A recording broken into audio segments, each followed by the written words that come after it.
Haleluya. Luar biasa. Indah sekali malam ini.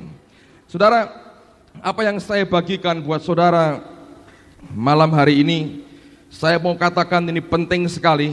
Karena begini saudara, saya mau bicara sedikit.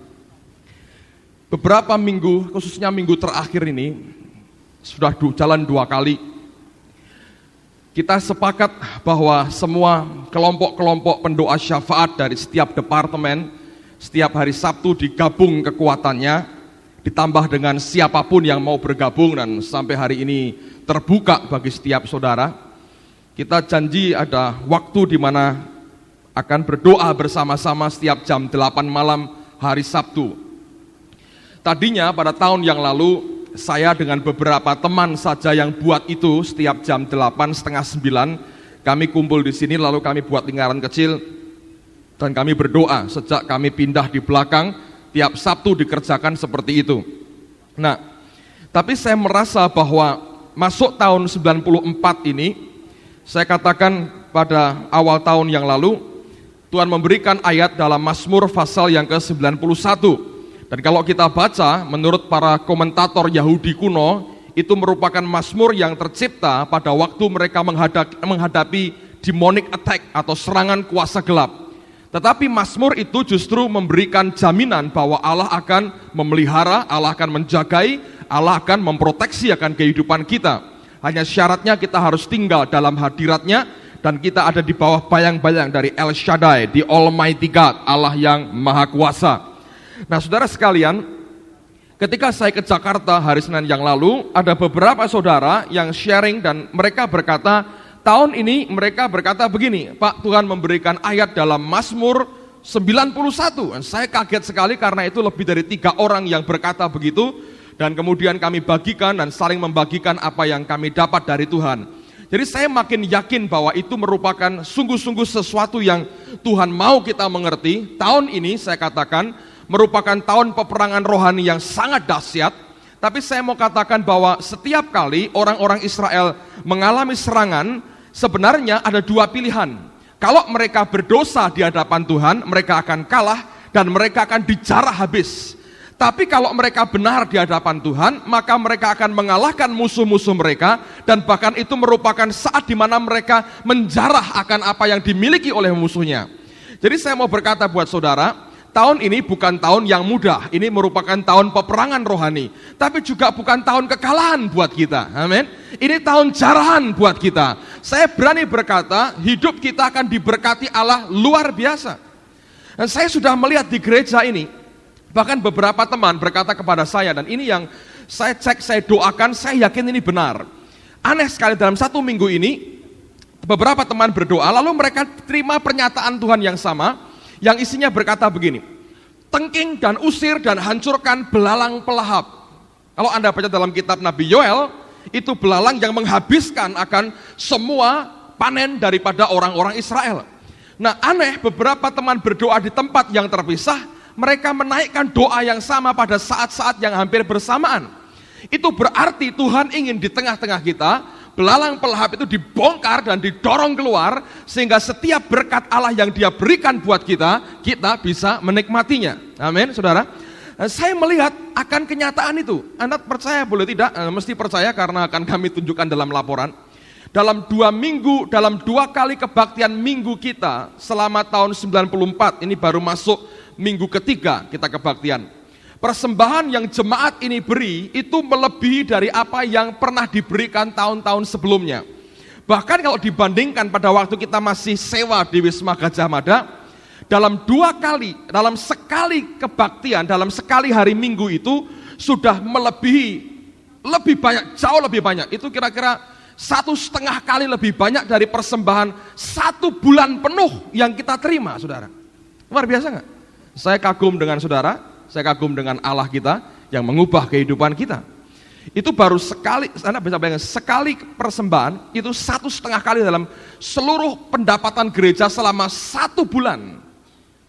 Itu belum ditambah dengan persembahan-persembahan yang masuk dari luar kota. Mereka mulai memberikan persembahan untuk pembangunan gereja dan sebagainya. Jadi selama 2 minggu ini saya melihat Allah kerja dahsyat sekali. Minggu lalu, saya nggak tahu Anda pada kemana. liburan panjang. Berapa persembahan? 5,3 juta. Saya bilang ini betul nih, belalang pelap dorong keluar, kita akan diberkati dan jemaat akan diberkati. Amin. Saya dengar beberapa orang bersaksi bagaimana Allah memberkati ketika kita masuk akan tahun ini. Tapi saya mau katakan buat saudara begini. Saya yakin setiap orang yang siap diberkati akan diberkati tahun ini. Ini tahun itu hanya memberikan dua pilihan. Saudara akan dijarah habis atau saudara akan menjarah habis-habisan. Saya tidak mengajar orang untuk cari kekayaan. Tapi kalau Allah memberikan berkat, dan saya tidak berkata bahwa berkat itu artinya uang sekian juta buat setiap kita. Tapi kalau Allah menjadikan berkatnya buat kita, jangan anti berkat, saudara. Itu bodoh sekali. Kalau kita hanya bicara soal kemiskinan, penindasan, dan tekanan, akan menghancurkan roh kita. Kita mesti imbang bicara tentang apa yang Allah ajarkan tentang menyangkal akan daging kita, dan selama setahun penuh kita belajar itu. Tapi saya merasa bahwa mulai minggu ini dan beberapa minggu berikutnya, tidak akan setahun penuh saya tahu, Tuhan akan membawa kita dalam belajar tentang bagaimana kita bisa menerima dan mampu menerima setiap berkat yang Tuhan sediakan, termasuk saya berani berkata berkat materi dalam kehidupan kita. Sekali lagi saya tidak mengajarkan materialistis, tapi saya mengajak kita terima semua berkat Tuhan. Jangan sampai hanya karena kebodohan kita dan sok rohani kita membuat Allah sebetulnya memberkati kita, tapi kita tolak dan kita singkirkan berkat itu. Jadi saya ingin kita belajar sesuatu mulai malam hari ini dan beberapa malam berikutnya, kalau Tuhan izinkan kita belajar memiliki sikap hidup yang benar, sehingga setiap anugerahnya Dia bisa berikan dan kita bisa terima. Amin, saudara. Ini tahun jarahan buat kita. Nah, saya akan mulai begini, saudara. Ketika saya ke Jakarta minggu lalu, di pesawat terbang, saya berdoa, dan Tuhan berkata begini, tulis buku.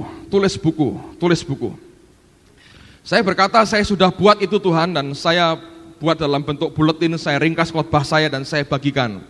Tapi Dia bilang, nggak cukup, tulis buku. Lalu saya berdoa, apa yang Tuhan mau saya tulis? Dia berkata, tulis tentang hadiratku. Saya bilang, baik. Ketika saya pulang sampai di Semarang hari Selasanya, dalam beberapa jam, luar biasa, sekian puluh bagian firman Tuhan itu bisa tersusun begitu rupa cepat sekali, dan keesokan harinya saya sudah bisa mulai nulis, saudara. Dan ini hampir selesai. Saya tidak mau buat terlalu tebal, tapi mungkin 50 halaman cukup, saudara. Jadi saya tulis cepat sekali, tiap hari. Lalu beberapa hari yang lalu sampai kepada bagian di mana saya membaca satu ayat dalam Ulangan pasal yang keempat. Mari kita buka sama-sama.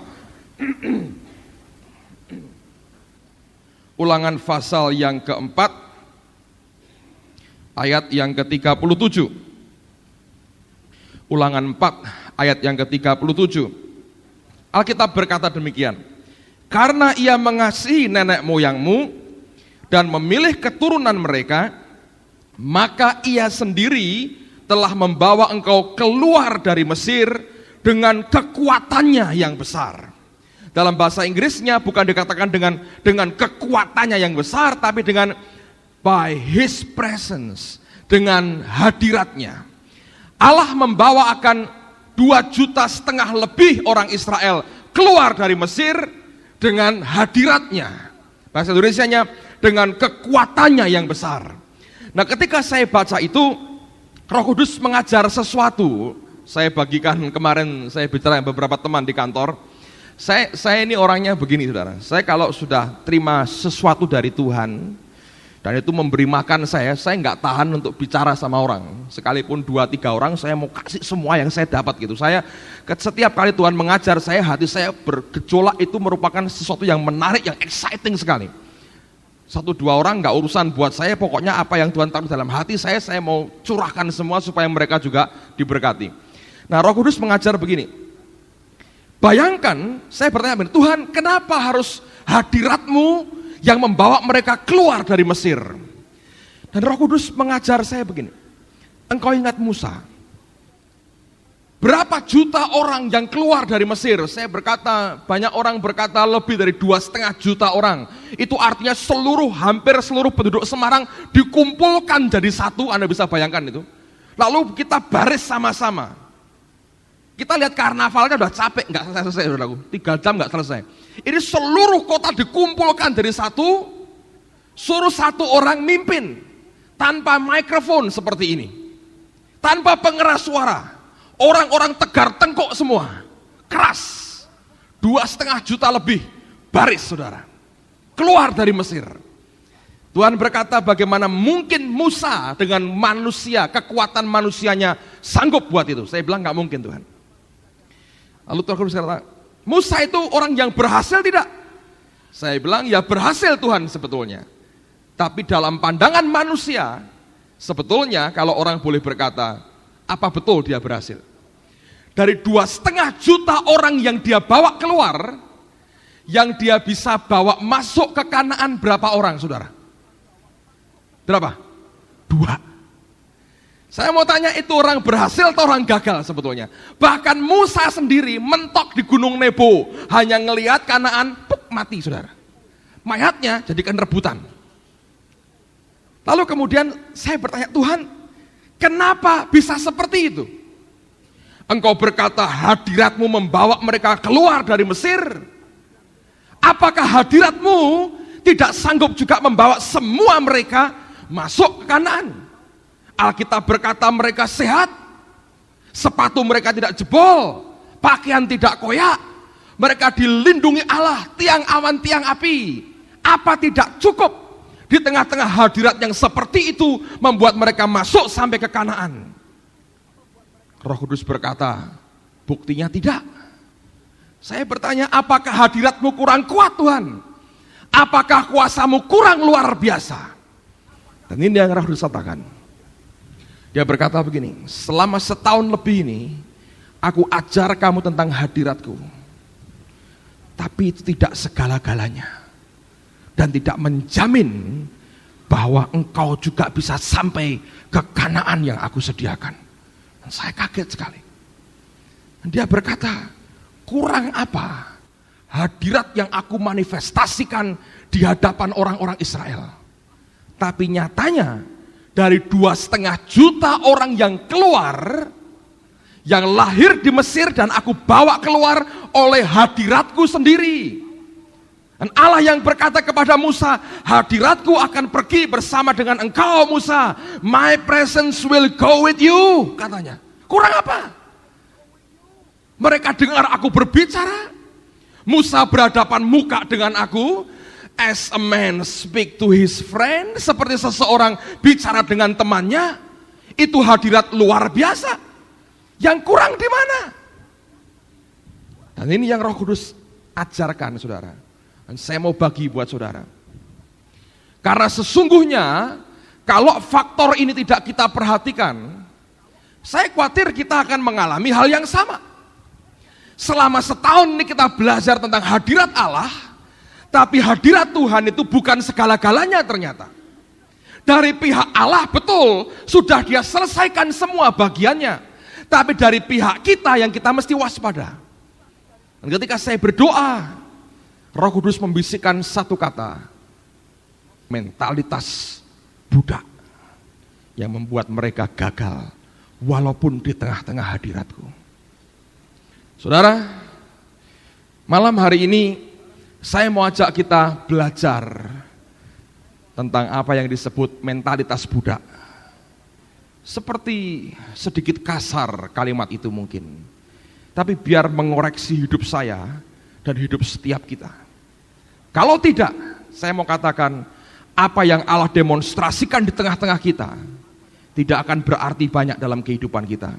Tetap engkau hanya akan bisa berhenti di padang gurun dan mati di sana. Tahukah Anda bahwa ketika orang keluar dari Mesir dan jalan kaki dengan seperti yang Musa buat, seharusnya hanya butuh waktu kira-kira 2 minggu?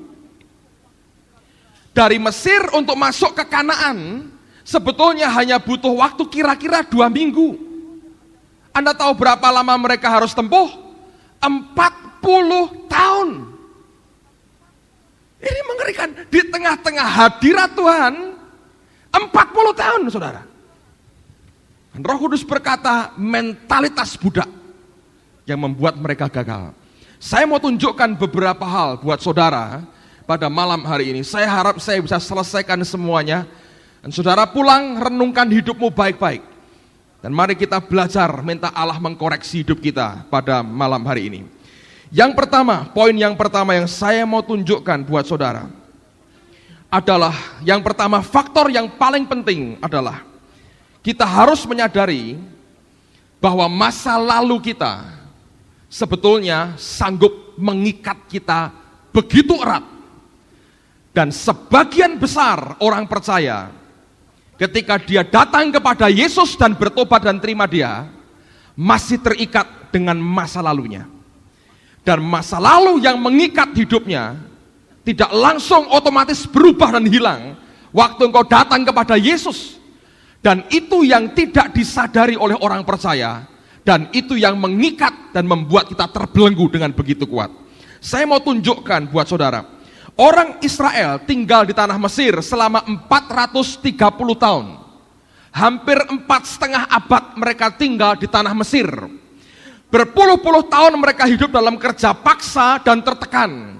Anda perhatikan, lebih dari 40 tahun minimal, dan bahkan mungkin sekitar hampir 100 tahun kalau saya boleh berkata, mereka tertekan. Ingat ketika Musa itu dilahirkan, sudah ada aniaya sehingga bayi laki-laki harus dibunuh, dan Musa selamat. Kemudian Musa hidup di Mesir selama 40 tahun, dan selama itu tekanan pada orang Israel sudah dimulai, mereka sudah diperbudak. Lalu Musa tinggal di padang gurun selama 40 tahun. Total hidup Musa sendiri 80 tahun, dan selama itu perbudakan jalan terus. Jadi diperkirakan paling tidak sudah mendekati 100 tahun sendiri mereka diperbudak secara keras sekali. Nah, perbudakan yang mereka alami di tanah Mesir itu menghasilkan mentalitas budak kepada 2,5 juta orang Israel. Dan ini yang mengikat mereka. Walaupun mereka sengsara, tapi ternyata menciptakan mentalitas budak dalam kehidupan mereka. Sehingga tidak mungkin lagi mereka bisa melupakan tanah Mesir, tempat mereka ditindas dahulu. Nah, saya buktikan dengan beberapa ayat. Buka bersama dengan saya kitab Keluaran pasal yang ke-14 ayat yang ke-9. Anda akan ketemu dengan orang yang sangat menjengkelkan sekali. Keluaran 14 mulai ayat yang ke-9. Anda perhatikan ini, setelah Allah melepaskan mereka, 10 tulah diberikan kepada orang Mesir. Tuhan lepaskan mereka dengan hadiratnya, dengan kuasa yang begitu luar biasa. Apa yang terjadi? Keluaran 14 ayat yang ke-9. Adapun orang Mesir, segala kuda dan kereta Firaun, orang-orang berkuda dan pasukannya mengejar mereka dan mencapai mereka pada waktu mereka berkemah di tepi laut dekat Pi Hahirot di depan Baal Zephon. Ketika Firaun telah dekat, orang Israel menoleh. Maka tampaklah orang Mesir bergerak menyusul mereka.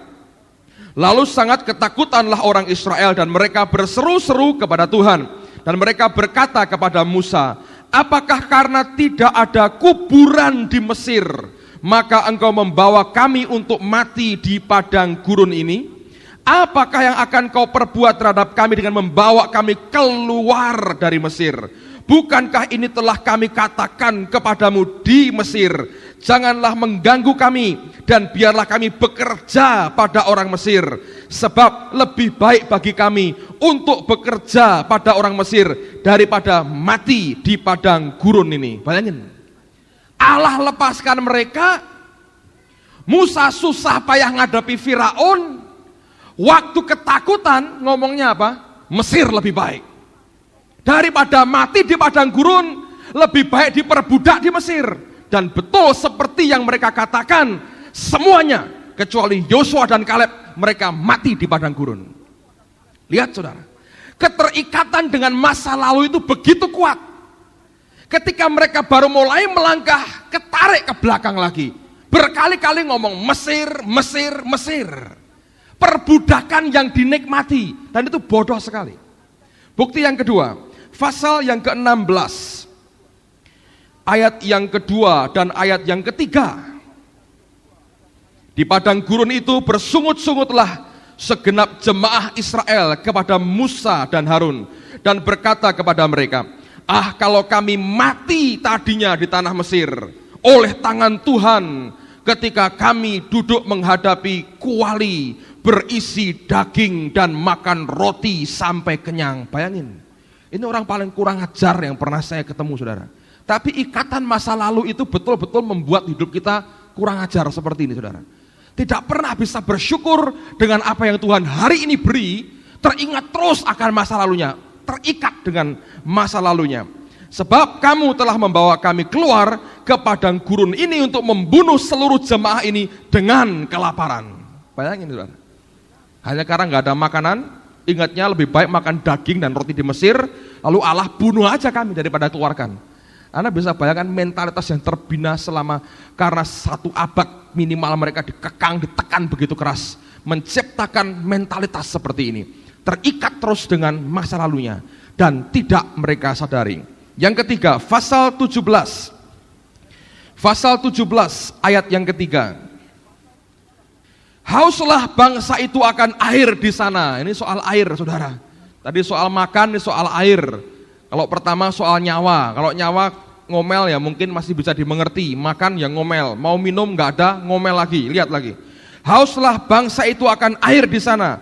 Bersungut-sungutlah bangsa itu kepada Musa dan berkata, mengapa pula engkau memimpin kami keluar dari Mesir untuk membunuh kami, anak-anak kami dan ternak kami dengan kehausan? Bayangin, dibawa keluar malah ngamuk. Ini orang budak nih, ngerti? Terikat terus dengan masa lalunya, tidak pernah bisa merdeka, terus terikat, teringat dan terikat dengan pengalaman masa lalunya. Dan itu yang membuat pertumbuhan rohani kita juga terhambat. Bilangan pasal 11, saudara. Bilangan pasal 11 ayat yang keempat sampai dengan ayat yang keenam. Agak kasar. Alkitab tuh kalau ngomong terang-terangan kok, saudara. Enggak pakai tedeng aling-aling, tembak der, habis perkara. Memang betul begitu. Kita aja yang seringkali menghaluskan, berkata di orang, oh ini orang-orang yang kurang baik begitu, saudara. Baca firman Tuhan, enggak enak bacanya, tapi saya baca juga buat saudara. Bilangan pasal 11 ayat 4. Orang-orang apa? Nah, susah tau ngomongnya. Wah, kita kok ngomong gini ya. Tapi ya biar mau firman Tuhan. Memang mereka orang-orang begitu. Jadi kalau kita seperti orang Israel ya kita jadi orang-orang. Nah, itu saudara. Orang-orang bajingan yang susah sekali bacanya kan, saudara.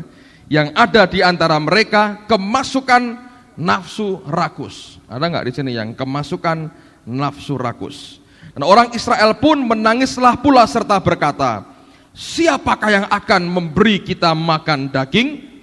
Kita teringat akan ikan yang kita makan di Mesir dengan tidak bayar apa-apa. Budak itu tidak pernah mau bayar, selalu mau gratisan, saudara. Kalau ada acara gratis, semua ikut, bayar nggak usah, saudara. Ini mentalitas budak. Kalau majikan mesti mau bayar, kalau gratis malu, saudara. Saudara tahu beberapa lapangan golf itu kalau orang masuk ke sana harus bayar jutaan rupiah, dan orang rebutan untuk masuk ke sana. Tapi ada orang-orang yang berkata, gratis enggak? Gratis, mau. Nah itu budak, saudara, ngerti? Padahal punya uang, tapi diperbudak oleh uangnya, jadi dia takut uangnya habis, saudara. Nah, kepada mentimun dan semangka, timun aja kok ya ingat, saudara. Semangka ingat juga. Bawang prei, saya paling marah ini kalau dengar ini karena saya tidak suka bawang, saudara. Jadi kalau orang senang bawang diingat-ingat, saya bilang bodoh sekali. Bawang merah dan bawang putih. Nah ini kalau saya makan dikit aja muntah, saudara. Jadi saya nggak bisa kalau makan langsung bawang. Ini ada orang ingat bawang, betul-betul ini orang bajingan dan nafsu rakusnya hebat sekali ini. Untung saya tidak suka bawang-bawang, jadi tidak termasuk golongan orang ini, saudara. Ayat berikutnya, ayat yang ke-6. Tetapi sekarang kita kurus kering. Skinny, kurus, kering. Tidak ada sesuatu apapun kecuali mana ini saja yang kita lihat. Anda bayangin, semua pokoknya terutama kalau nyangkut perut, kalau nyangkut tentang kepentingan pribadi, selalu ketarik dengan masa lalu. Saya mau katakan buat saudara, kalau kita tidak memperhatikan hidup kita dan tidak belajar dengan pertolongan terang firman Tuhan dan terang pewahyuan dari Dia, mengizinkan Allah membongkar masa lalu kita, Saya berkata, barang yang tersembunyi belum tentu terselesaikan. Misalnya di kamar Anda ada kotoran binatang, tutup dengan permadani yang dari Persia sekalipun, tidak akan menyelesaikan masalah. Baunya tetap luar biasa dan jadi sarang penyakit. Masa lalu kita yang kita selubungi, yang coba kita tutup, kalau tidak diselesaikan oleh anugerah Allah, itu tetap akan sting, berbau, dan itu akan membawa hidup kita itu terus terikat dengan masa lalu kita. Kenapa saya berani berkata begitu? Karena saya ngalami. Saya mau cerita apa adanya buat saudara. Saya ini anak laki pertama, satu-satunya. Ini kalau di Brunei sudah putra mahkota sebetulnya saudara. Karena nggak tinggal di Brunei, jadi tidak. Anak laki satu, pertama, cucu pertama, laki pertama. Wah, sudah topnya orang dah pokoknya saudara. Nah, ketika saya kecil, orang tua saya tinggal dengan opa dan oma saya. Jadi mereka berkata, inilah benih kami, ini pewaris nama, darah, dan martabat. Gitu kira-kira orang Chinese kan begitu saudara. Kalau ada keturunan laki, wah luar biasa. Sekarang sudah mulai berkurang itunya ya. Dulu kalau anak pertama perempuan sedikit menyesal mereka. Kalau belum dapat laki rasanya belum bisa nurunkan sesuatu gitu. Kalau sudah punya laki itu rasanya wah gitu luar biasa. Dulu kami menikah minta anak pertama perempuan, dan Tuhan beri perempuan. Tapi sekarang sudah banyak berubah. Dulu, zaman dulu tidak. Kalau laki, nah ini dia. Nah akibatnya ketika saya kecil, didikan yang ada sekarang saya tahu tidak sehat. Saya tidak boleh keluar, saya tinggal di kampung ya, jadi saya nggak boleh keluar bergaul dengan teman-teman sebaya saya, tidak boleh. Depan rumah mereka bangunkan khusus semacam pagar gitu. Mereka bangun baik sekali dan itu mereka gembok setiap kali terkunci rapat supaya sang putra mahkota ini tidak keluar dan main dengan anak-anak di sekitarnya, saudara. Nah, ketika saya kecil kan nggak ngerti apa-apa, mau keluar sudah ada kerangkengannya gitu. Jadi kayak kebun binatang itu keluar gitu cuma inguk-inguk gitu, nggak bisa keluar. Teman-teman sebaya bermain, saya nggak bisa. Saya melihat dari jauh dan kepingin sekali. Saya masih ingat. Saya nggak tahu Tuhan ingatkan itu dan itu yang menyembuhkan saya banyak karena Tuhan bongkar akan masa lalu saya. Ketika satu kali gemboknya itu nggak dikunci, saya bisa keluar. Saya masih ingat betul, masih segar dalam ingatan saya.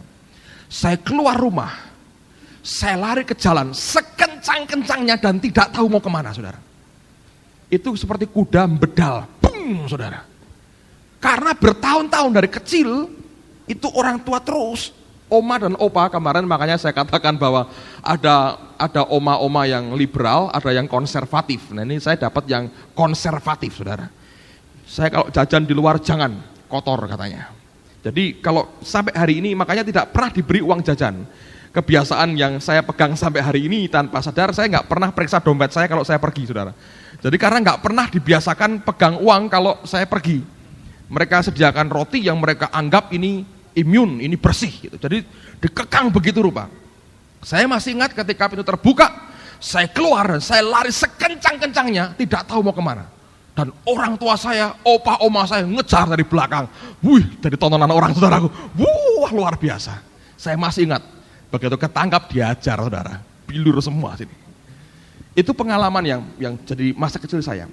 Ketika opa dan oma saya meninggal, akhirnya pengawasan makin kendor, mereka toh akhirnya mengizinkan saya juga bergaul dengan orang-orang di sekitar saya.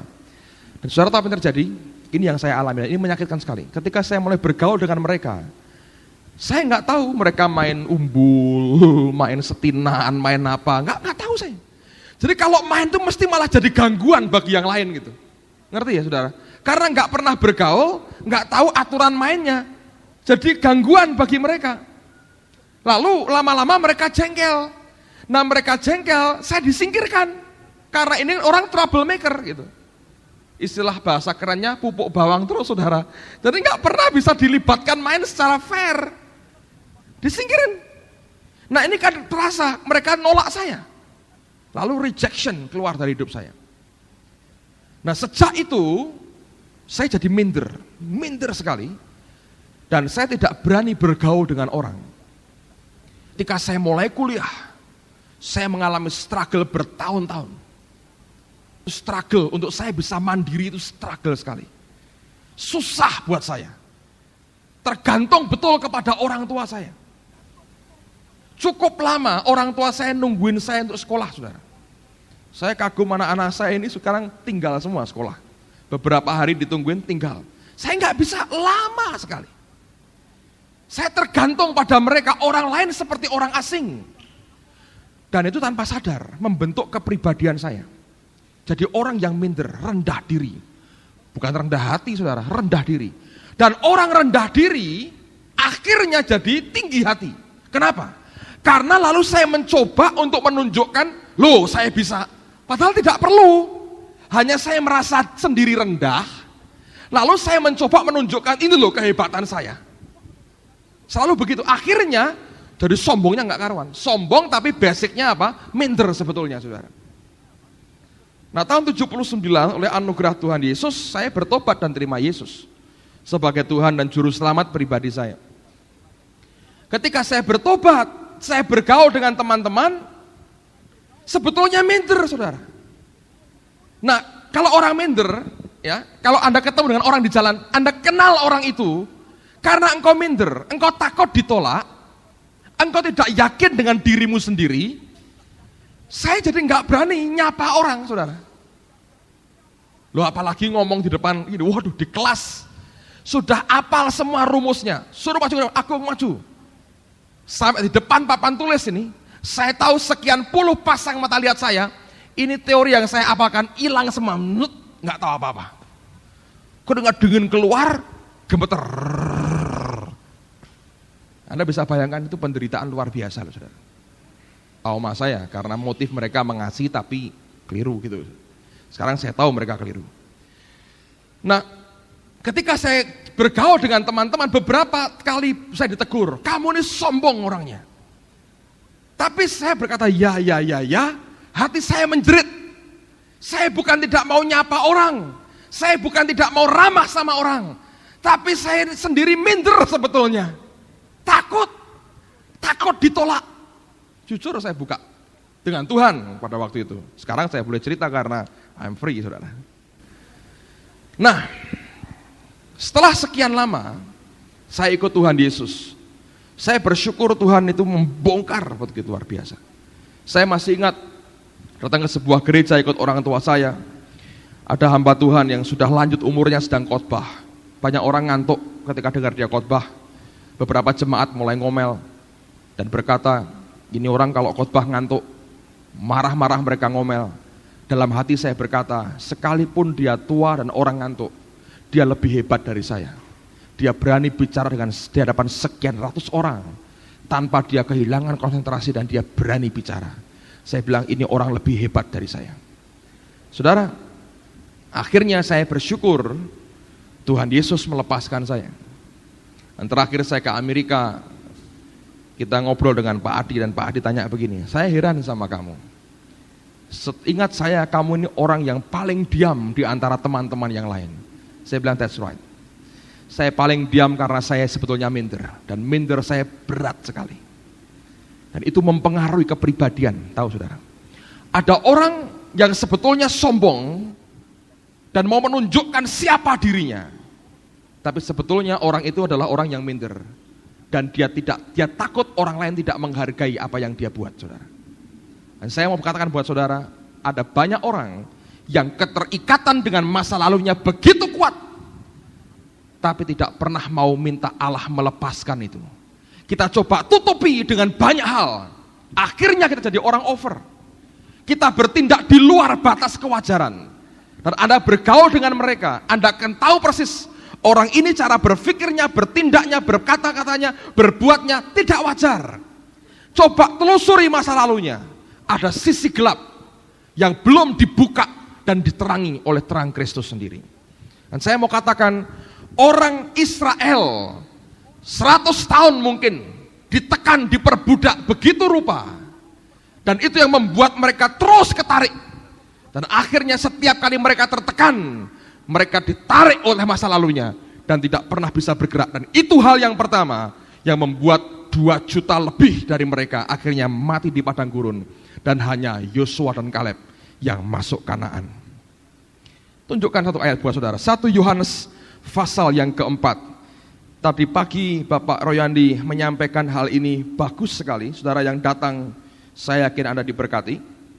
Tapi saya mau tunjukkan ayat ini, saya mau bacakan buat saudara. 1 Yohanes pasal yang keempat, ayat yang ke-18.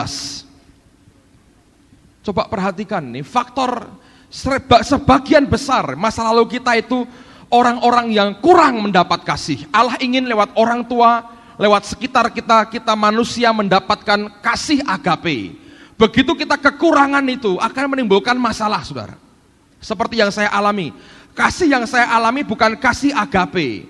Kasih yang egois, yang protektif, yang ekstra protektif. Itu bukan dari Allah. Kasih yang tidak mempercayai perlindungan Tuhan. Anda perhatikan bagaimana kalau orang kekurangan itu dalam hidup kita. 1 Yohanes 4:18, di dalam kasih tidak ada ketakutan. Ada orang yang terlalu takut dan begitu gampang takut. Orang itu nggak ada kasih sebetulnya. Dia kurang kasih dalam hidupnya. Kasih yang sempurna melenyapkan ketakutan. Sebab ketakutan mengandung hukuman, bahasa Inggrisnya torment, siksaan. Orang yang ketakutan terus minder, rendah diri, tersiksa hidupnya sebetulnya. Banyak siksaan di dalamnya, banyak penghukuman yang dia sudah harus tanggung di bumi ini. Dikatakan bahwa dan barang siapa takut, ia tidak sempurna di dalam kasih. Saudara, saya mau ajak semua kita belajar mengkoreksi hidup kita. Kalau Anda merasa, ya saya ini orang yang tertekan dan terikat oleh masa lalu, apapun juga, minta malam ini Allah melepaskan kehidupan kita. Engkau berseru, Tuhan, lepaskan aku. Saya berkata, saya merdeka, saudara. Pak, apakah tidak ada efeknya sampai hari ini? Oh masih. Kadang-kadang itu muncul. Seringkali itu muncul. Tapi Tuhan melepaskan sungguh sampai ke akar-akarnya. Saya hanya struggle dengan akibat-akibatnya yang seringkali masih hari ini saya rasakan. Hanya mungkin saya yang tahu, tidak ada orang lain yang tahu. Tapi saya mau katakan bahwa pengaruh Mesir, perbudakan masa lalu kita, seringkali betul-betul menekan kita. Dan itu yang menghalangi Anda dan saya terima janji Tuhan dalam kehidupan kita. Karena pribadi kita jadi aneh, saudara. Oke? Yang kedua, coba buka Keluaran pasal 5. Ini yang membuat saya tidak habis mengerti. Tapi orang yang diperbudak, orang yang tertekan, orang yang punya mentalitas budak akan mengalami hal seperti ini. Keluaran pasal 5, ayat pertama dan ayat yang kedua. Kemudian nanti kita teruskan dengan ayat yang ke-20 dan ayat yang ke-21.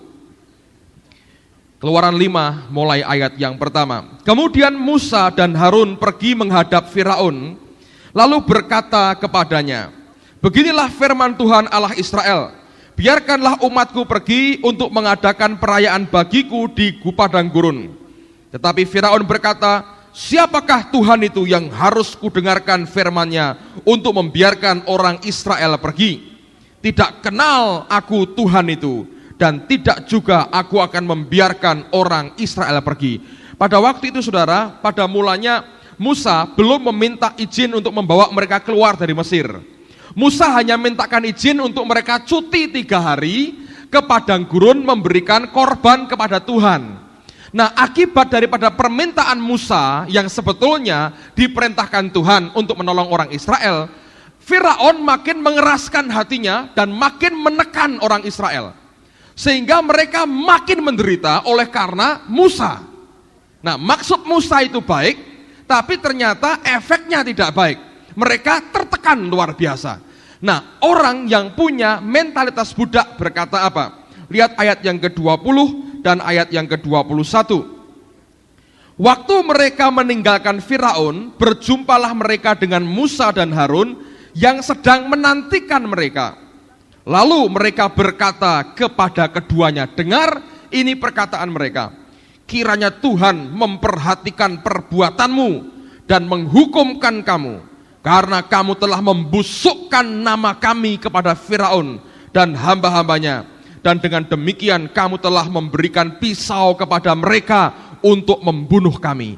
Kata membusukkan kami di depan Firaun dalam bahasa Inggrisnya ada terjemahan yang berbunyi, engkau ini apa? For spoiling our prospect. Engkau merampas prospek kami. Loh, diperbudak kok masih punya prospek. Prospek itu apa? Masa depan, pengharapan. Oke? Jadi mereka berkata, Musa, gara-gara kamu mintakan cuti kami ditekan. Maka perbuatanmu itu sebetulnya engkau merampas prospek kami. Waduh. Saudara, ketika saya baca ini, saya ingat Bu Foni baru aja ngomong begini. Saya pernah dengar sebelumnya, jadi saya setuju bahwa ada orang punya pandangan seperti itu. Orang-orang ahli ilmu jiwa berkata begini, pada hakikatnya, semua manusia itu sakit jiwa, hanya kadarnya berbeda. Siapa setuju? Angkat tangan tinggi-tinggi. 1, Pak Sinar Pendidikan. 2, saya bilang saya tidak setuju. Di dalam Yesus, saya bukan orang sakit jiwa, saya orang waras, saudara, amin. Kenapa harus setuju begitu? Ya, orang dunia, oke. Sekarang mereka bicara dalam konteks mereka, jadi betul juga yang angkat tangan, dalam konteks mereka bicara, betul begitu. Ada seorang teman saya, Pak Handoyo, itu mendalami psikologi, sekarang sedang ambil doktor di bidang psikologi di Amerika, di Fuller. Dia berkata begini, ada orang yang sakit jiwanya begini, kalau lihat tangga atau garis apapun mesti ngitung, 1, 2, 3, 4, 5. Ada yang begitu, saudara? Ayo, pernah ngitung-ngitung gitu? Ada garis apapun, 1, 2, 3. Sudah pernah ketemu garis, sudah pernah dihitung, tapi selalu begitu. Ciro lupatmu. Nah gitu. Kalau sudah gitu puas. Jadi dia bilang itu kan sakit jiwa sebetulnya orang itu. Jadi betul kan orang-orang terperbudak itu. Diperbudak masih dianggap ada prospek. Makanya betul orang yang dikuasai Mesir, yang belum di dalam Yesus, yang terikat dengan dosa, ya betul orang ahli jiwa itu. Sakit jiwa semua, betul. Orang diperbudak, Alkitab berkata, jeritan mereka sampai ke surga. Tertekan, menderita. Anak laki mereka dibantai, disiksa habis-habisan, mandornya dipukuli. Masih berkata ada prospek di dalamnya. Nuts, bodoh sekali dan crazy menurut saya. Tapi itu fakta yang kita hadapi dalam hidup kita sehari-hari. Ada orang-orang yang aneh cara berpikirnya. Saya baru kemarin 2 hari lalu dengar ini cerita ini. Sampai saya bilang, Tuhan betul itu. Orang yang masih terikat dengan Mesir itu sakit jiwa menurut saya. Kita akan buat seminar dengan John Bevere, saudara ya, bulan November yang lalu. Sudah 3 kali kan selama kita pakai gedung ini kita pakai. John Bevere 2 kali, Sam Hinn sekali. Dan selama kita buat acara itu selalu kita undang hamba-hamba Tuhan desa dalam jumlah kira-kira 100 orang. Kita beri mereka tidak usah bayar, hanya transportnya datang kemari, sediakan tempat tidur, lalu kemudian makan kita beri, dan mereka mendengar firman Tuhan. Tujuannya apa? Supaya mereka diberi makanan rohani, mereka pulang, mereka akan melayani gereja mereka di desa dengan kekuatan yang baru. Oke? Saya hanya berpikir sesimpel itu, kita semua berpikir sesimpel itu. Saya melihat setiap kali ada acara beberapa ibu-ibu, beberapa keluarga memberikan persembahan khusus untuk makan dari hamba-hamba Tuhan ini, sehingga mereka bisa makan dengan cukup baik, ada yang masak, ada yang memberikan persembahan berupa uang, ada yang mengatur ininya. Jadi kita semua kerja keras supaya para hamba Tuhan ini dilayani dengan baik.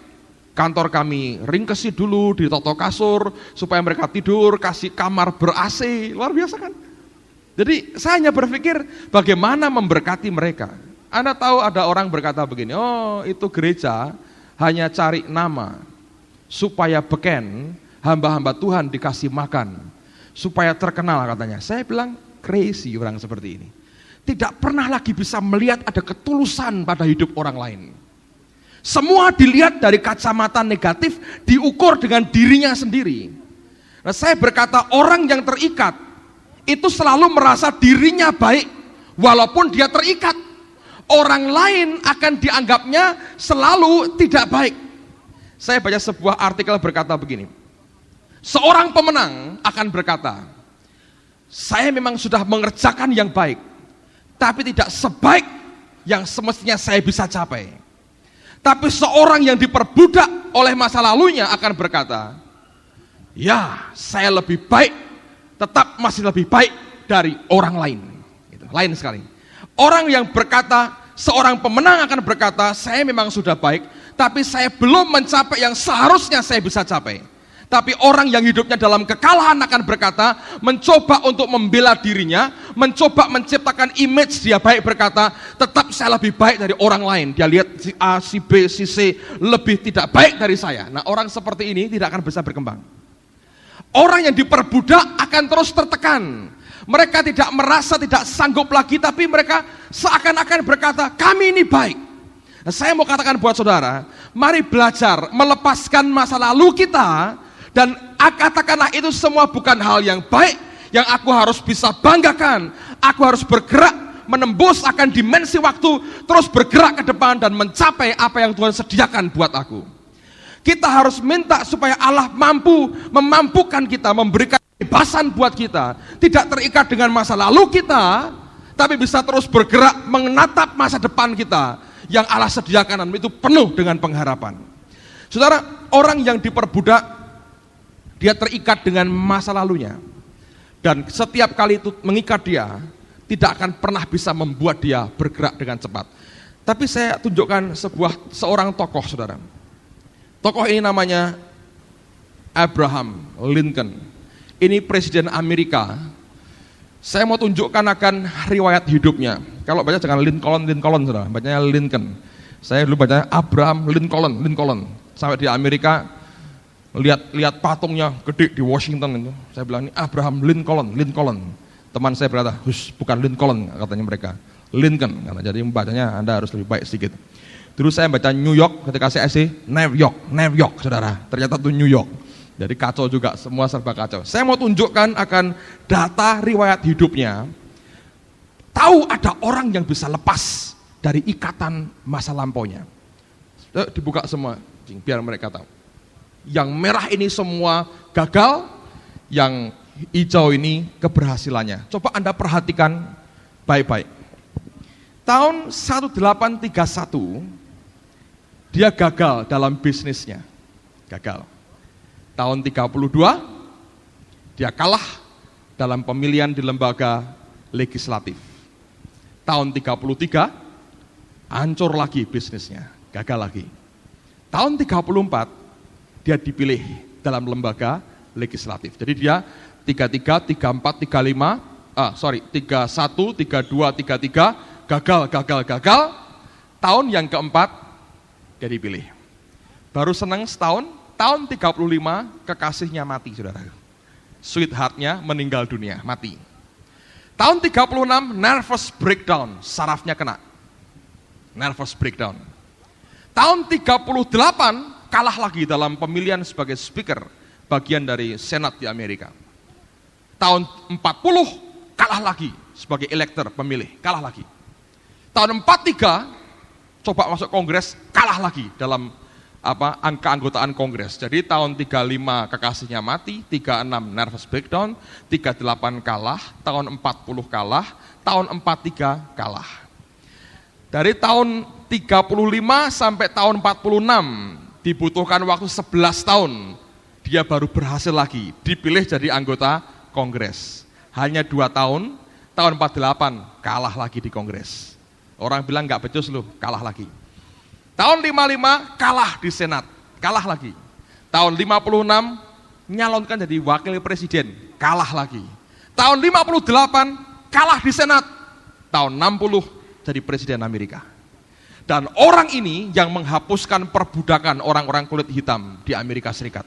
Sampai terjadi perang saudara di Amerika Utara Selatan, karena statement dia menghapuskan perbudakan oleh kulit putih kepada kulit berwarna, kulit hitam pada waktu itu.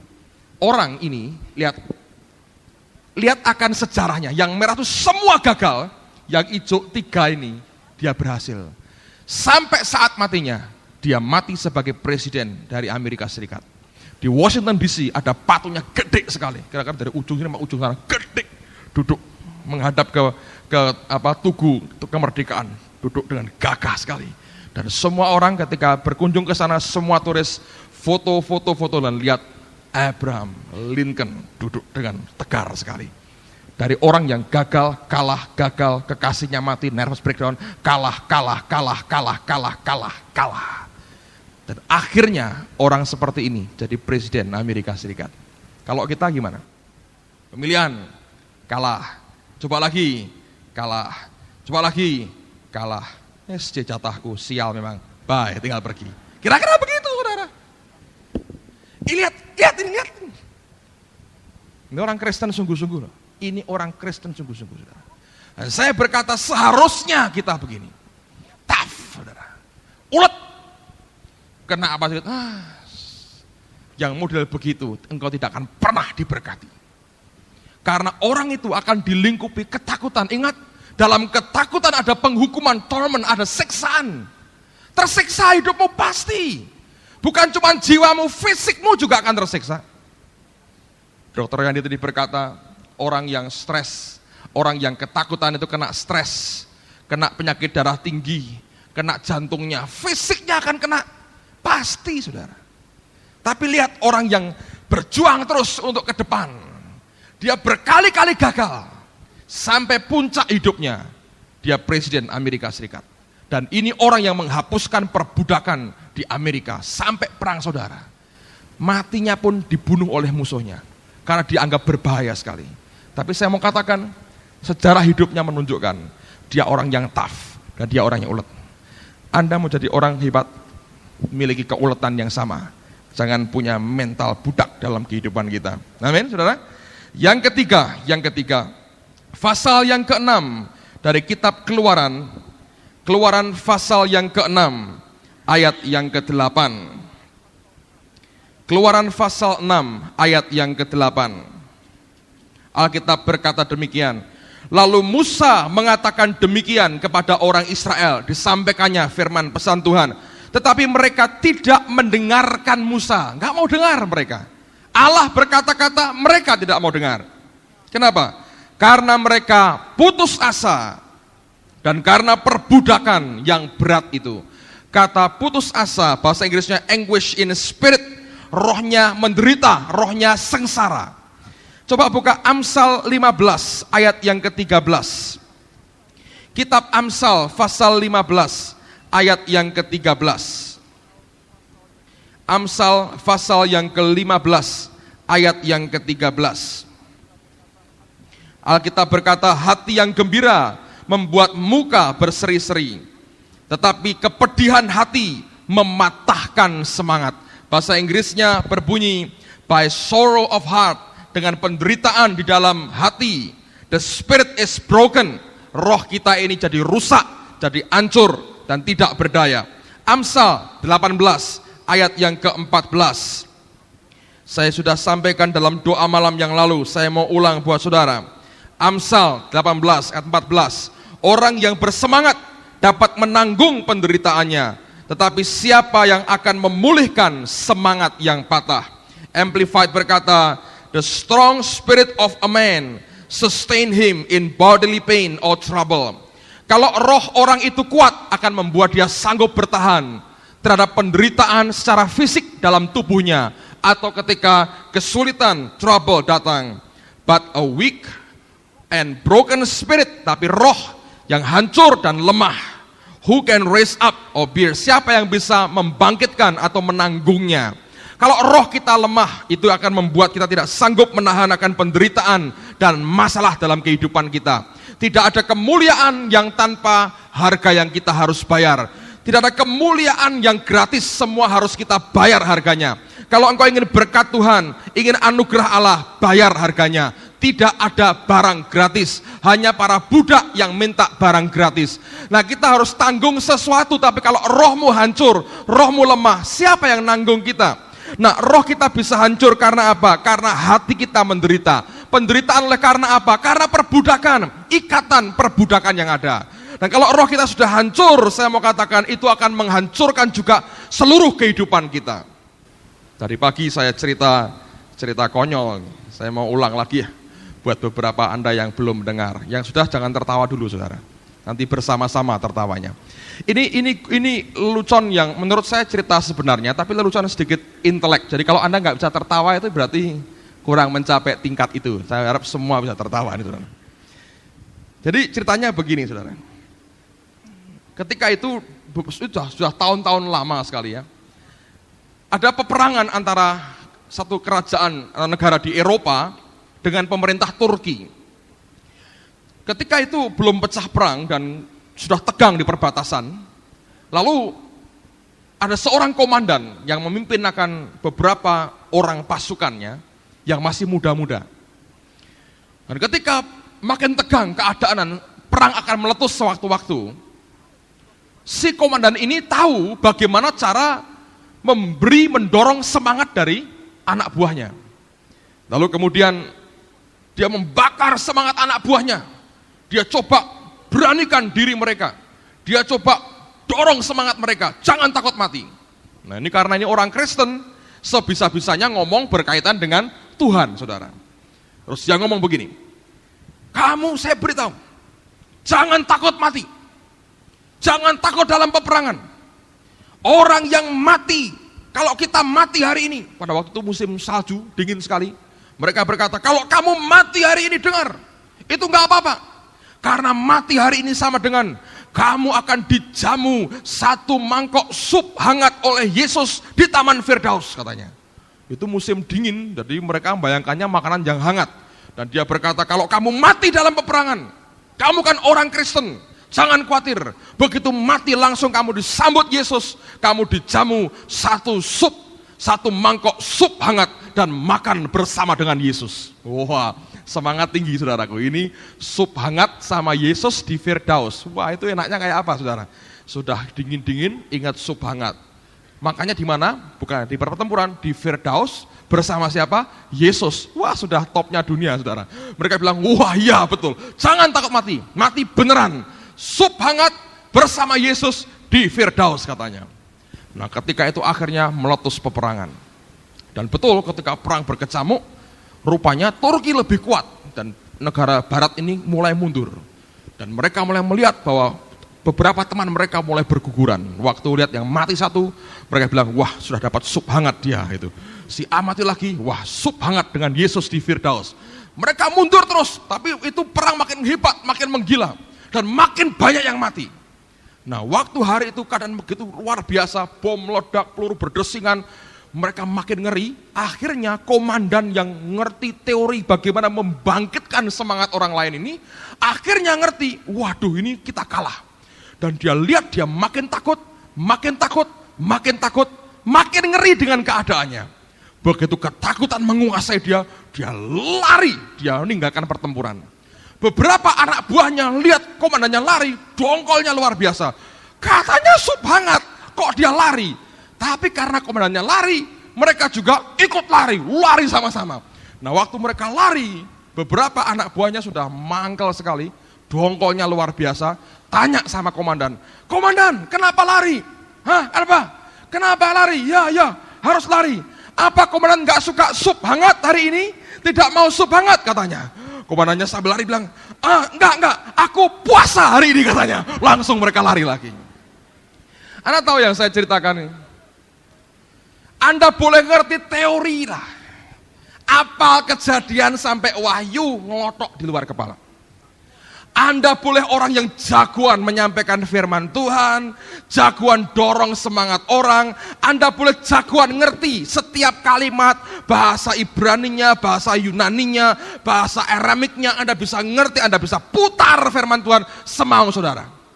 Tapi kalau ketakutan menguasai kita, perbudakan menguasai kita, dan kemudian roh kita yang kena karena itu, hancur di dalam, lemah dan patah. Semua teori yang engkau sampaikan lenyap dalam sekejap. Prakteknya zero, saudara. Dan ini yang banyak orang Kristen alami. Karena tekanan, semua pengertian firman Tuhan dalam hidupnya zero, kosong. Memang hebat kalau saya seperti yang saya katakan beberapa minggu lalu, saya baca sebuah buku, saudara. Dan buku tentang doa. Penulisnya berkata begini, sebagian dari para penceramah doa adalah orang yang tidak pernah berdoa sendiri sebetulnya. Kurang sembahyang malah. Lah kok bisa ya teori. Hancur dalamnya. Gak berdaya. Ketika fakta, kenyataan hidup harus dihadapi, kita gak sanggup lagi menghadapi itu. Kenapa? Karena dalamnya hancur. Jadi semua pengetahuannya ini akan membuat kita jadi munafik dan orang Farisi. Dan itu yang Allah muak dengan orang seperti ini. Ngerti saudara? Dan makanya berkat Tuhan tidak bisa diterima karena keterikatan dengan masa lalu kita begitu kuat. Dan tidak pernah bisa membuat kita dimerdekakan. Yang terakhir, bagaimana ciri orang yang merdeka? Saya mau tunjukkan sebuah cerita dan sebuah kisah yang penting sekali. Mari buka Yosua pasal yang ke-14. Kitab Yosua pasal yang ke-14. Saya akan bacakan mulai ayat yang ke-6. Yosua pasal 14 mulai ayat yang ke-6. Ini cerita yang luar biasa. Judulnya Kaleb mendapat Hebron. Alkitab berkata demikian. Bani Yehuda datang menghadap Yosua di Gilgal. Pada waktu itu berkatalah Kaleb bin Yefune orang Kenas itu kepadanya, engkau tahu firman yang diucapkan Tuhan kepada Musa, abdi Allah itu tentang aku dan tentang engkau di Kadesh Barnea. Aku berumur 40 tahun ketika aku disuruh Musa, hamba Tuhan itu, dari Kadesh Barnea untuk mengintai negeri ini. Dan aku pulang membawa kabar kepadanya yang sejujur-jujurnya. Sedang saudara-saudaraku yang bersama-sama pergi ke sana dengan aku membuat tawar hati bangsa itu. Aku tetap mengikuti Tuhan Allahku dengan sepenuh hati. Perhatikan ayat itu.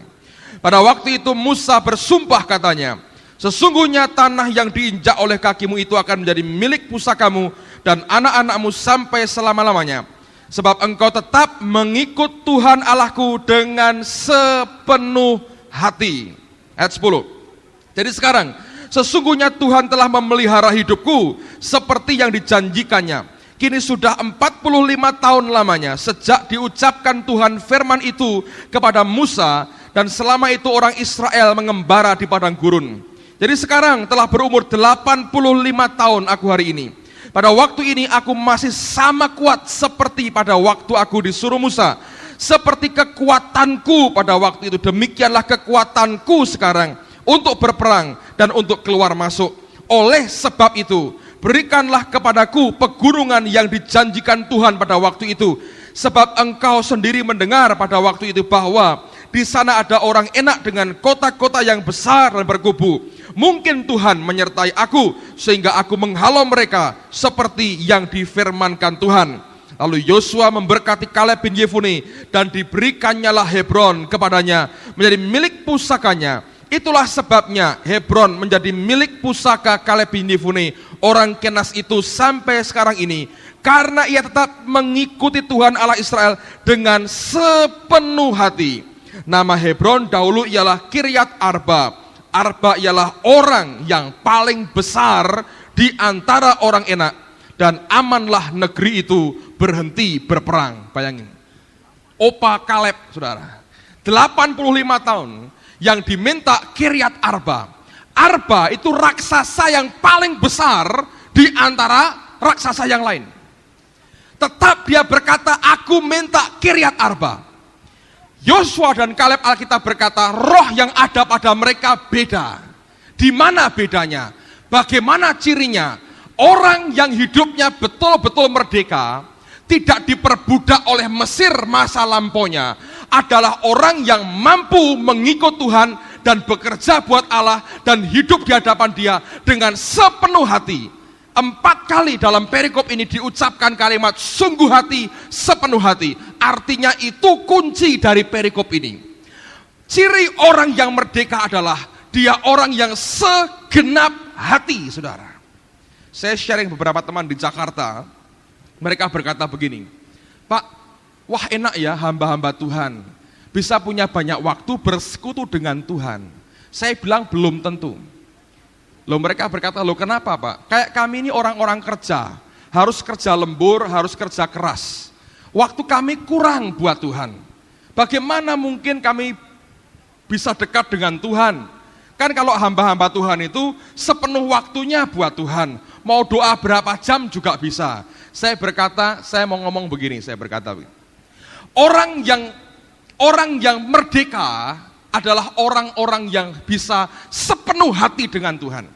Sekalipun engkau nganggur dan tidak punya kerjaan, nggak usah ngomong hamba Tuhan, sekalipun engkau nganggur dan tidak punya kerjaan, kalau engkau terikat dengan Mesir masa lampaumu, orang itu toh tidak bisa sepenuh hati dengan Tuhan.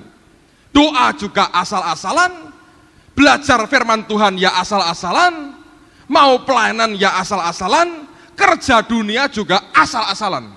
Tapi saya perhatikan, sekalipun orang itu sibuknya seperti apa, kalau dia free, dia merdeka, dengan Tuhan juga sepenuh hati. Saya jumpai beberapa teman di Jakarta, kerja begitu sibuk dari pagi sampai malam baru pulang. Lalu mereka buat apa? Malam itu mereka habiskan dengan Tuhan. Tidur hanya 5 jam mungkin, satu hari.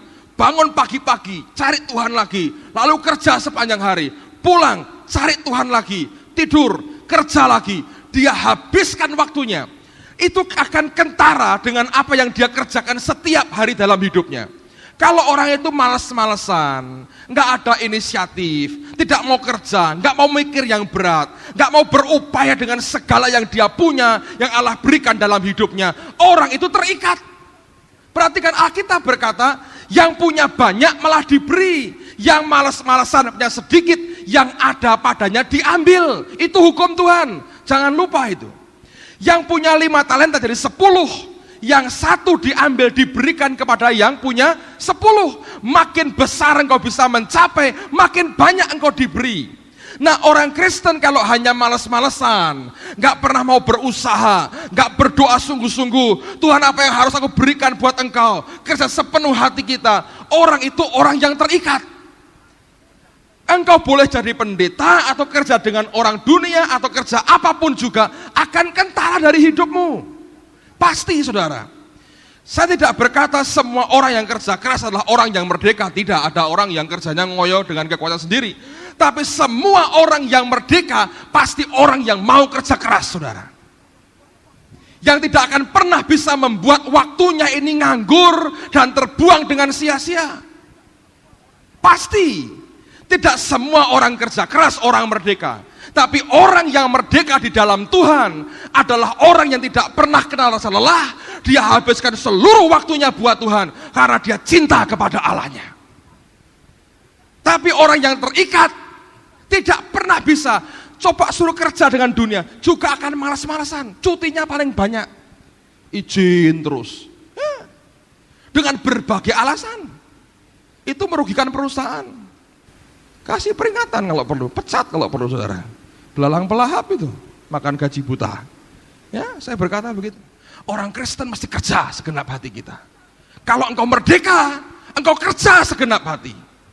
Beri yang terbaik yang engkau bisa untuk Allahmu, untuk bosmu, kerjakan yang terbaik. Kenapa kita mesti jadi orang nomor 2, nomor 3? Kenapa? Karena terikat, saudara. Kalau kepribadian kita terikat dengan Mesir masa lampau kita, engkau nggak bisa merdeka. Dan orang yang tidak merdeka tidak akan pernah bisa seperti Kaleb. Allah berkata rohnya lain, betul. Umur 85 tahun dia berkata, aku minta Kiryat Arba. Dan Yosua tidak komentar, dia tahu siapa sahabatnya. Dia minta raksasa paling besar makananku. Dia nggak berkata, Yosua ganti dong, beri aku tanah yang isinya orang cebol aja supaya gampang ngalahkannya. No. Dia cari Kiryat Arba, raksasa paling gede yang aku mau. Seperti yang Allah janjikan, aku mau itu. Enggak di-korting, saudara. Enggak di-reduce, enggak dikurangi. Enggak cari orang cebol. Dia cari raksasa paling gede. Kenapa? Sepenuh hati aku ikut Tuhan. Aku suruh ngintai sepenuh hati. Aku kerja, aku perang sepenuh hati. Kuat orang seperti ini. Dan Allah akan menghargai orang seperti ini. Ngerti, saudara? Saya mau katakan sekali lagi, kalau hidupmu terikat, bisnismu akan kacau, kerjaanmu akan kacau. Orang melihat nggak ada perubahan apapun pada orang ini, tidak akan menghasilkan apapun dari hidupnya. Blessing Tuhan berkurang. Ayat yang terakhir, sebelum yang terakhir, Roma pasal 8. Saya tunjukkan ini buat saudara. Tadi pagi Pak Royandi bacakan nih. Saya belum sempat tuliskan di situ. Roma 8 ayat yang ke-15. Alkitab berkata, sebab kamu tidak menerima roh perbudakan yang membuat kamu menjadi takut lagi. Tetapi kamu telah menerima roh yang menjadikan kamu anak Allah. Oleh roh itu kita berseru, ya Aba, ya Bapa. Ingat, perbudakan itu membuat kita ketakutan. Ketakutan membuat kita tidak berani melangkah. Semua memang ada resiko secara manusia. Tapi di hadapan Tuhan kau akan tahu bahwa Allah yang berperang buat kita. Amin, saudaraku. Nah, ayat yang terakhir. Teman-teman yang bisnis, yang kerja, dengar baik-baik. Ini ayat penting buat saudara. Kerjakan, saudara akan menggenapi ini. Amsal 22 ayat 29. Ini ciri orang yang merdeka, ciri orang yang free, ciri orang yang bebas. Ini yang dikerjakan. Pernahkah engkau melihat orang yang cakap dalam pekerjaannya? Di hadapan raja-raja ia akan berdiri, bukan di hadapan orang-orang yang hina. Saya ulang lagi. Pernahkah engkau melihat orang yang cakap dalam pekerjaannya? Di hadapan raja-raja ia akan berdiri, bukan di hadapan orang-orang yang hina. Anda lihat bahasa Inggrisnya, saya tunjukkan ada 3 terjemahan yang bagus sekali. Yang teman-teman yang punya bisnis dengar baik-baik. Seest thou a man diligent in his business? Bahasa Indonesianya cakap, bahasa Inggrisnya diligent, rajin dalam bisnisnya. Ini orang yang merdeka, rajin. Nanti kerja nggak korupsi waktu, rajin. Rajin betul.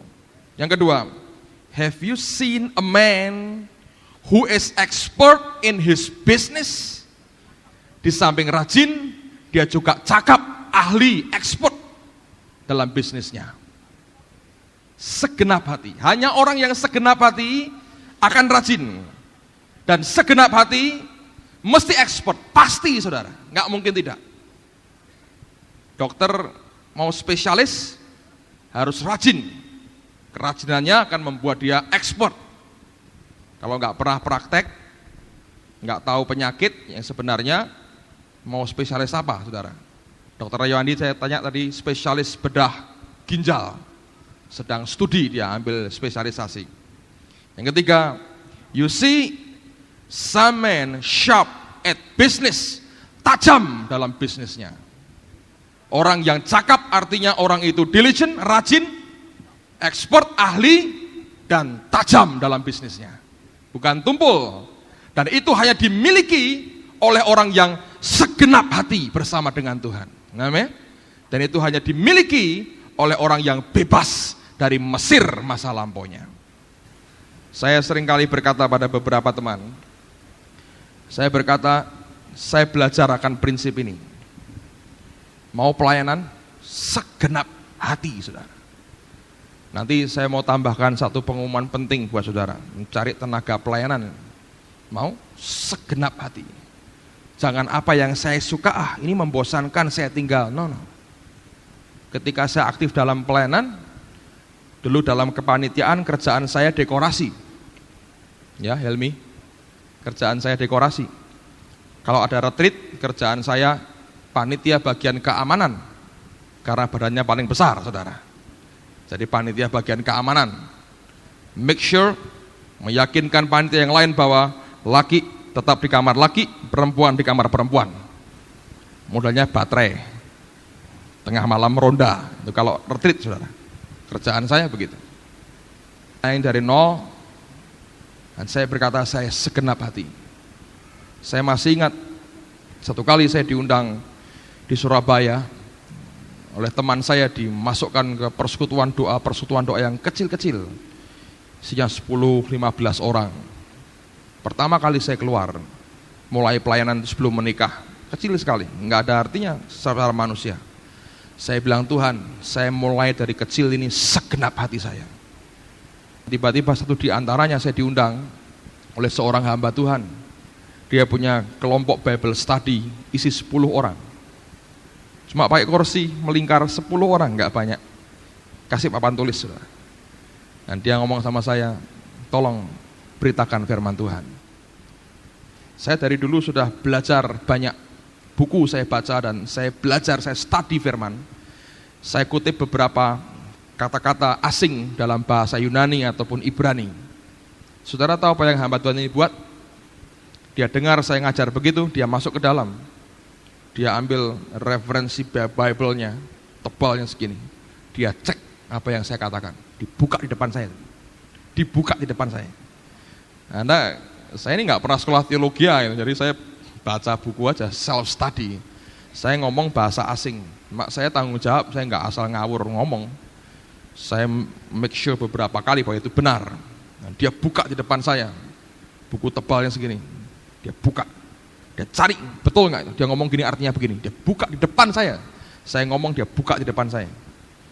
Saya selesai khotbah, dia doa, kebaktian selesai, dia undang saya. Dia tunjukkan, Anda berkata benar, lihat. Dia backup dengan apa yang dia punya. Ini benar sekali. Wih, leganya luar biasa. Saya dengar begitu, saya keder juga, saudara. Ini baru mulai, anak masih ingusan, bukain sama dia Alkitab begitu. Ketika saya menikah, seminggu kemudian dia undang saya diatur dalam pelayanan, saya diusul bicara di Ghost Gate. Itu sudah kira-kira 2.000 orang pada waktu itu. Itu pertama kali, dan tanpa tahu saya, setiap kali dia ketemu dengan hamba Tuhan lain, dia berkata, undang Petrus Agung, undang Petrus Agung. Saya heran, sejak itu banyak orang tulis surat. Setelah saya cek, tahu dari mana? Dari hamba Tuhan ini. Bayangin. Kalau ketika saya berhadapan dengan kelompok kecil itu, saya bilang, seenaknya, saya ngomong seenaknya, saudara. Hari itu saya kehilangan apa yang sebetulnya sudah Tuhan buka di depan saya. Tanpa kita pernah bisa mengerti, ada barang-barang sepele di hadapan kita sebetulnya. Sepele sekali. Yang justru merupakan pintu untuk masuk ke alam yang lebih besar yang Tuhan sediakan. Tapi orang yang terikat berkata, ini barang sepele lah. Saya mau yang besar. Saya bilang omong kosong, saudara. Alkitab berkata, kalau kamu bisa memberi minum seseorang, menjamu orang asing, dia berkata, mungkin kamu jamu malaikat. Ya, orang asing yang kita nggak pernah kenal. Dijamu, Alkitab berkata, engkau bisa menjamu malaikat. Allah mentes, menguji hidup kita dengan hal kecil yang sepele. Bisa nggak segenap hati dikerjakan?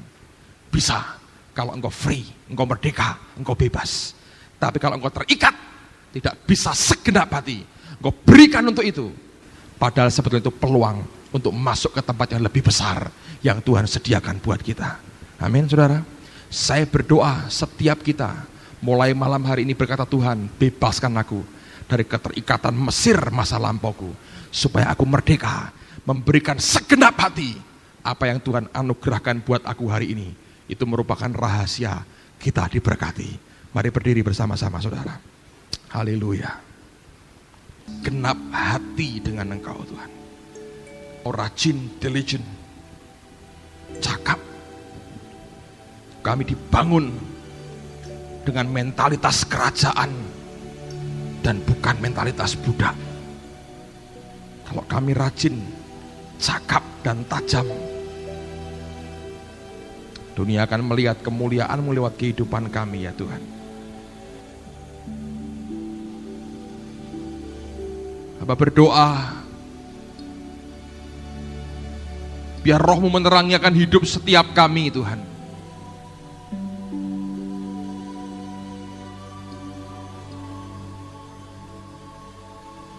Engkau tunjukkan dan Tuhan berbicara kepada hati kami masing-masing. Adakah Mesir, masa lalu kami yang mengikat kami?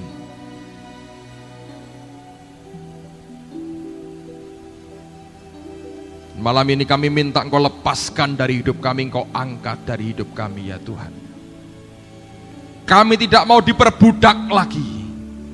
Kami ingin merdeka. Seperti Kaleb berkata, aku minta Kiryat Arba, yang terbesar di antara para raksasa, yang Tuhan janjikan buat aku. Aku minta bagianku. Ya Tuhan, hamba berdoa, Siapkan jemaat-Mu terima berkat-Mu sepanjang tahun ini. Kami tahu dalam roh kami Engkau memberkati kami besar ya Tuhan. Tapi kami berdoa jangan sampai kami sia-siakan hadirat-Mu. Karena mentalitas budak yang masih mengikat kami, gantikan itu dengan mentalitas kerajaan-Mu sendiri. Beriku hati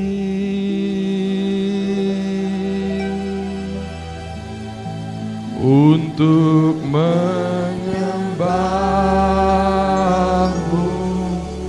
Segenap hati kita, Saudara.